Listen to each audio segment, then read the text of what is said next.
सम्पूर्णमा नमस्कार र आज चाहिँ हामी सन्दकपुर गाउँपालिकाको वार्ड नम्बर 4 माबु स्थित छौँ र यो हाम्रो सूर्योदय टोल स्थित यो एउटा हाम्रो पुर्खाहरूको एउटा आस्था र यहाँ चाहिँ देवी देउराली छ भन्ने कुरोले चाहिँ यो बाटो खन्दै आउने क्रममा हामीले चाहिँ यो ढुङ्गा चाहिँ देख्दाखेरि चाहिँ आज चाहिँ हामीले सरसफाइ चाहिँ यहाँ वरिपरि चाहिँ ढालफाड थोरै ढालफाड गरिकरी यो ढुङ्गाको चाहिँ हामीले चाहिँ यसरी चाहिँ सरसफाइ कार्यक्रम भइसकेको छ। हाम्रो यता साथी पनि हुनुहुन्छ र यो ढुङ्गाले चाहिँ अब कस्तो हो भने एउटा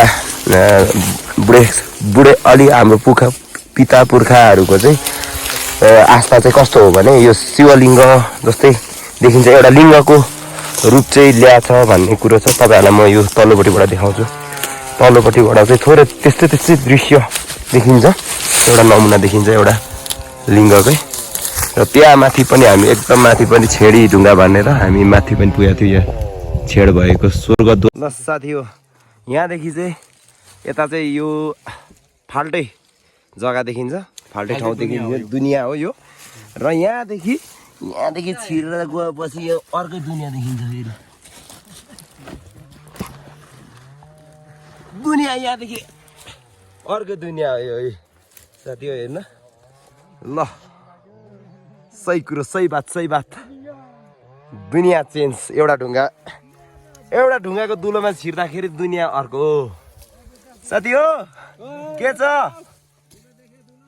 छ सम्धी? स्वर्गद्वार नछिर्ने हो। आऊ सम्धी, ल आऊ आउने हो। अर्कै दुनियाँ यहाँदेखि अब उता हेर्दा होइन मजा अर्कै। म यहाँ भन्दा छिरिनँ। नछिर्नु सम्धी। ल म नि आएँ उता। एउटा फोटो खिच्नु त होइन सम्धी, यहाँ माथि ढुङ्गा झुन्डी नै रहेछ कि सम्धी। त्यही भएर म चाहिँ यहाँ जस्तै देखिने ढुङ्गा यो सँगै रहेको र सम्पूर्णले पक्कै पनि प्रतिक्रिया दिनु होला हाम्रो भिडियोमा के कस्तो छ यो। यदि भन्दै हामी यो भिडियोबाट बिदाय माग्न चाहन्छौँ। धन्यवाद। यसो बाई हान्देऊ नि त। बाई।